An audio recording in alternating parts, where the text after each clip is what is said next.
Good afternoon, students. Today we are going to know about a story of two friends. In olden times, when every tree, river, or hill had its own deity, there lived in a certain city two families.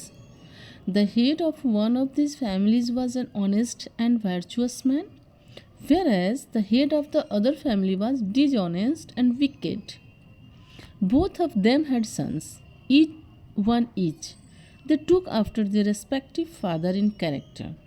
In this story, we shall describe them as Buddhi and Papbuddhi.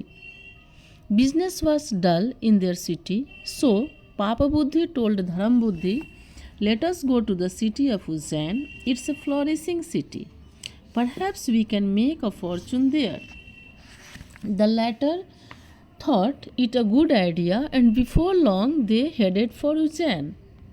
They made money in trade there, and after 5 years' stay, they decided to return to their native city. Back home, Papbuddhi made another suggestion to Buddhi.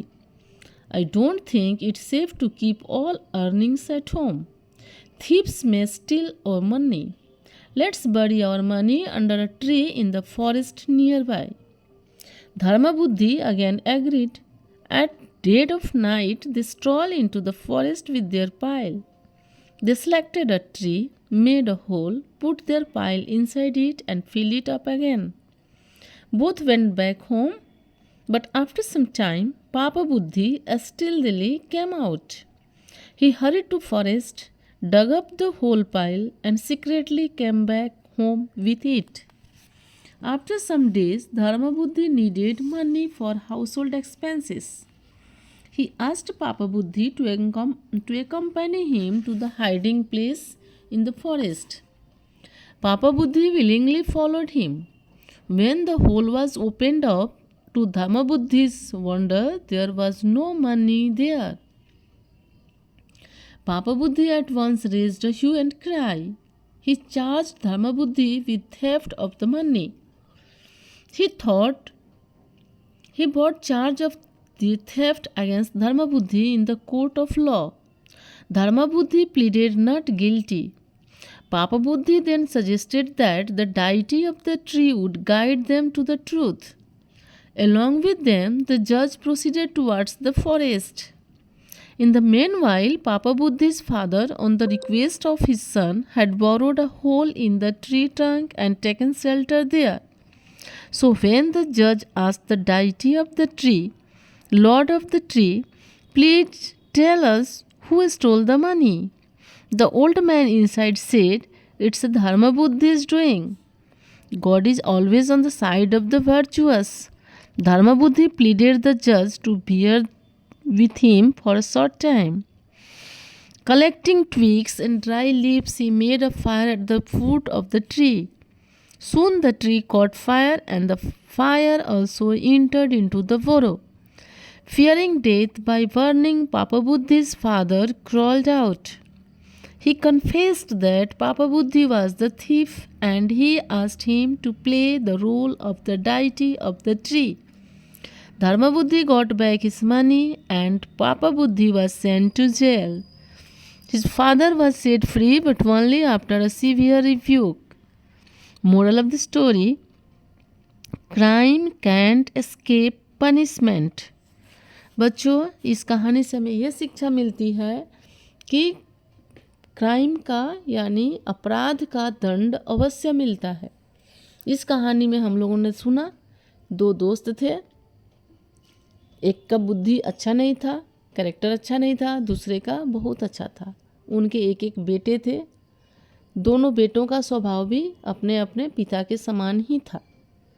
एक का नाम रखा गया पापबुद्धि, दूसरा का नाम रखा गया धर्मबुद्धि। जैसा कि नाम से ही पता चलता है, पापबुद्धि बहुत ही बदमाश था, धर्मबुद्धि बहुत ही सच्चा इंसान था। उन दोनों ने मिलकर उज्जैन में गए पैसे कमाने के लिए। वहाँ से बहुत सारे पैसे कमा के आए और पापबुद्धि ने कहा कि इतने पैसे घर में रखना ठीक नहीं है, चोरी हो सकती है। इसलिए वे लोग जंगल में जाकर एक पेड़ के अंदर खोखला करके उसमें अपना पैसे रखे और उसका मुंह बंद करके घर वापस आ गए। पापबुद्धि को था कि उसे पैसे चुराने हैं। वो पीछे से जा कर के उन पैसों को चुराया और चुपचाप घर में बैठ गया। जब धर्म बुद्धि को पैसे की ज़रूरत पड़ी, उसने पाप बुद्धि को लेके गया पैसे निकालने, और उसको आश्चर्य का ठिकाना नहीं रहा कि उसमें कुछ भी नहीं था पेड़ के अंदर। और पाप बुद्धि क्या किया, ड्रामा करके रोना शुरू किया और धर्म बुद्धि को बोला कि तुमने ही पैसे चुराए होंगे। बाद में धर्म बुद्धि ने कहा, तो कोर्ट में वो लोग पुलिस के पास गए। जज ने कहा कि चलो हम लोग वहाँ जंगल के राजा से, यानी वो जंगल के जो इष्ट देव हैं उनसे ही पता करते हैं। पाप बुद्धि ने अपने पिता को पेड़ के अंदर छुपा के रखा था ताकि इष्ट देव के रूप में वो धर्म बुद्धि को इल्ज़ाम लगा दे। सभी लोग जाकर पूछे कि हम लोग को बताइए असली चोर कौन है। पाप बुद्धि का पिता अंदर से बोला कि असली चोर धर्म बुद्धि है। लेकिन धर्म बुद्धि को तो महसूस हो गया कि मेरे साथ कुछ चालाकी की जा रही है, इसलिए उसने क्या किया, जंगल के कुछ सूखे पत्ते लकड़ियों को ला के वहाँ इकट्ठा किया और उसमें आग लगा दी। आग जब पेड़ में लग गया तो पाप बुद्धि का पिता जलने के डर से भाग के बाहर आया और उसने पूरी सच्चाई को सभी को बताया, जिसकी वजह से जो धर्म बुद्धि था वो निर्दोष साबित हुआ और पाप बुद्धि को जेल हुआ। और उसके पिता को भी बहुत डांट पड़ी कि आप पूरे होकर के इतना गलत काम करते हो। इसलिए बच्चों, सच का जो जड़ होता है ना वो पाताल तक होता है। गलत करके कोई कभी छुप नहीं सकता और सच करके किसी को तकलीफ़ ज़बरदस्ती दी नहीं जा सकती। इसलिए इस स्टोरी का मोरल, इसका हमसे ये शिक्षा मिलती है कि हम अगर कोई अपराध करते हैं तो हमको दंड भी अवश्य भोगना पड़ेगा। Thank you.